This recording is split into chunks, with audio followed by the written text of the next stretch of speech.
وما علينا إلا البلاغ المبين. ہماری ذمہ داری تو بس صاف صاف پیغام پہنچا دینا ہے. صدق اللہ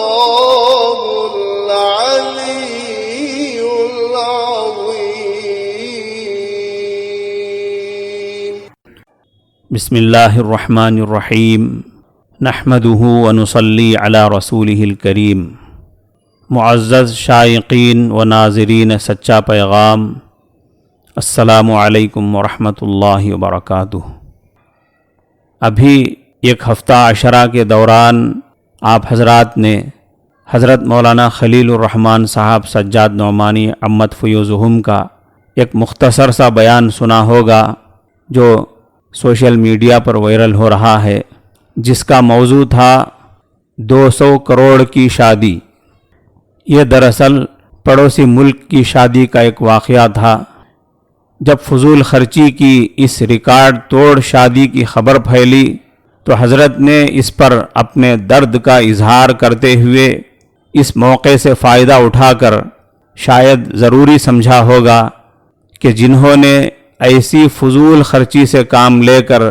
ایک طرف شریعت کی خلاف ورزی کی ہے تو دوسری طرف غریب لڑکیوں اور ان کے سرپرستوں کا جو دل دکھایا ہے، اور پھر امت کی جن قدآور شخصیتوں کی شرکت سے ایسی فضول خرچی کا برا نمونہ بننے والی شادی کی ایک طرح سے عملاً تائید ہوئی ہے، سب کے لیے ایک پیغام دیا جائے. حضرت سجاد نعمانی صاحب کا یہ معمول دیکھنے میں آیا ہے اور آتا رہتا ہے کہ جب بھی سیاسی یا سماجی یا دینی لحاظ سے کوئی خاص بات پیش آتی ہے تو وہ اس موقع کو ہاتھ سے جانے نہیں دیتے ہیں، چاہے وہ کتنا ہی پرخطر معاملہ کیوں نہ ہو. اس کی تازہ مثال جب JNU کے طلباء پر حملہ ہوا اور ان کے ساتھ ظلم و زیادتی کا معاملہ ہوا تھا تو حضرت بر وقت متحرک ہو کر اس پرخطر میدان میں کود پڑے اور بر موقع جو کرنا ضروری تھا آپ نے وہ کیا، اور NRC والے حکومت کے کالے قانون کے خلاف امت کو برابر مشورے دیتے رہے کہ اس کی روک تھام کے لیے کیا کیا کرنا چاہیے. تو امت کے مسائل پر گہری بصیرت رکھنے اور اس کے حل کے راستے تلاش کرنے اور اس کا حل پیش کرنے والی اس فکر مند شخصیت نے اپنے معمول کے مطابق اس پر اسراف و پر تبذیر شادی پر اپنے گہرے رنج و غم کا اظہار کیا جو ایک ایسی ذمہ دار شخصیت کے لیے ضروری تھا. یہ دراصل نبوی مزاج ہے. جب بھی آن حضرت صلی اللہ علیہ وسلم کے دور میں مدینے میں کسی مسلمان سے خلاف شرع کوئی بات پیش آتی تو فوراً آن حضرت صلی اللہ علیہ وسلم مسجد نبوی میں تشریف لاتے، منبر پر پہنچتے اور فرمانے لگتے کہ لوگوں کو کیا ہو گیا ہے کہ ایسا ایسا کر رہے ہیں. اسراف و تبذیر والی اس شادی پر حضرت نے اپنا معمول اور اپنا فرض پورا کیا، اور نصیحت قبول کرنے والے فکر مند لوگوں نے اپنا فرض نبھاتے ہوئے نصیحت لے لی. بس بات ختم ہو گئی تھی. لیکن جب حضرت مولانا طارق جمیل صاحب دامت برکاتہم کا وضاحتی بیان سامنے آیا تو پھر امت نے دونوں پر غور کرنا شروع کر دیا کہ کس نے کیا کہا،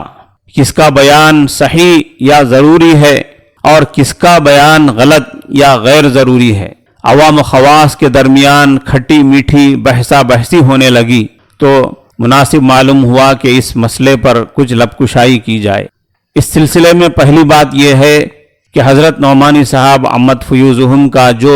8 منٹ اور 20 سیکنڈز کا بیان ہم تک پہنچا ہے، اس کے مطابق اس بیان میں مولانا طارق جمیل صاحب کا نہ نام ہے، نہ رقم لیے جانے کا کوئی ذکر، نہ ہی کوئی ایسا خاص اشارہ ہے جس سے لوگوں کے سامنے مولانا موصوف کی شخصیت اجاگر ہو جائے اور مولانا کی شخصیت نمایاں ہو کر لوگوں کے سامنے آ جائے. جب اس شادی میں مولانا طارق جمیل صاحب کی شرکت ہوئی تھی تو دیگر بہت سارے نامی گرامی علماء کرام بھی شریک ہوئے ہوں گے. حضرت نعمانی صاحب مدظلہ نے جس طرح اس شادی میں ہونے والی فضول خرچی پر اپنے درد کا اظہار کیا، اسی طرح اس پرتبذیر شادی کو عملاً ملنے والی تائید پر بھی اپنے درد کا اظہار کیا ہے،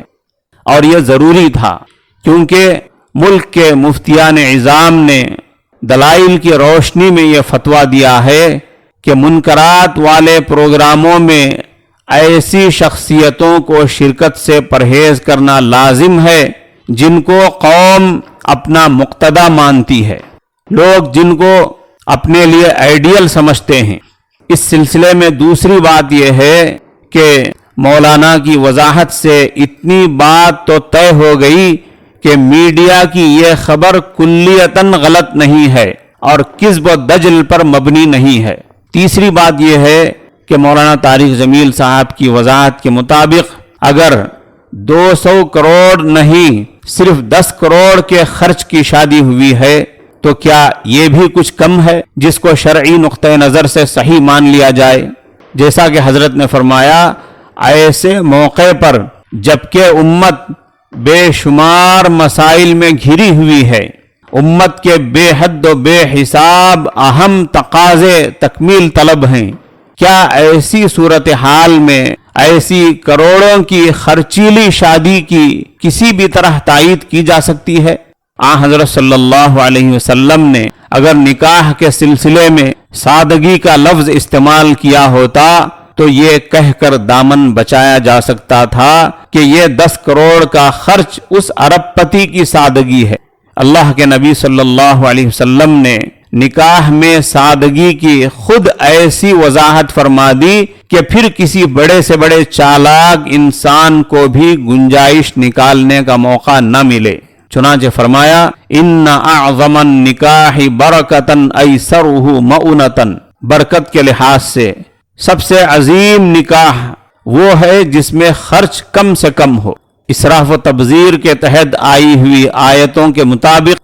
دیگر مختلف اور متعدد حدیثوں کے مطابق، اور ابھی جو حدیث پیش کی گئی اس حدیث کے مطابق، حضرت صلی اللہ علیہ وسلم نے 10 کروڑ خرچ کرنے والے ارب پتی کو بھی لا یحب المسرفین اور اخوان الشیاطین کی صف میں کھڑا کر دیا ہے۔ بہرکیف مولانا سجاد صاحب مدظلہ نے جو بیان دیا ہے وہ میڈیا میں شائع شدہ خبر کے حوالے سے امت کے لیے دیا گیا دعوتی پیغام اور ایک اصلاحی بیان ہے، وہ کسی کے خلاف کوئی فتویٰ اور فیصلہ نہیں ہے، لہذا اس میں کسی کے لیے نہ کسی وضاحت کی ضرورت محسوس ہوتی ہے، نہ ہی حضرت نعمانی صاحب مدظلہ کے لیے کسی مشورے کی حاجت ضروری معلوم ہوتی ہے۔ اور اس وقت یہ بھی ہمارے ذہن میں رہے کہ یہ دونوں بزرگ شخصیتیں اپنے اپنے انداز پر امت کی اصلاح میں جٹی ہوئی ہیں۔ ایسے مصلحین امت کے آپسی جزوی اختلافات کو اپنی دلچسپیوں کا موضوع بنانا دین و دانشمندی کے خلاف ہے۔ اللہ تعالی ہمیں امر بالمعروف کے ساتھ ساتھ نہی عن المنکر کا فریضہ بلا خوف لومۃ لائم انجام دینے کی توفیق عطا فرمائے، اور اکابر امت کی صحیح قدر اور ان کا احترام کرنے کی توفیق مرحمت فرمائے۔ السلام علیکم ورحمۃ اللہ وبرکاتہ۔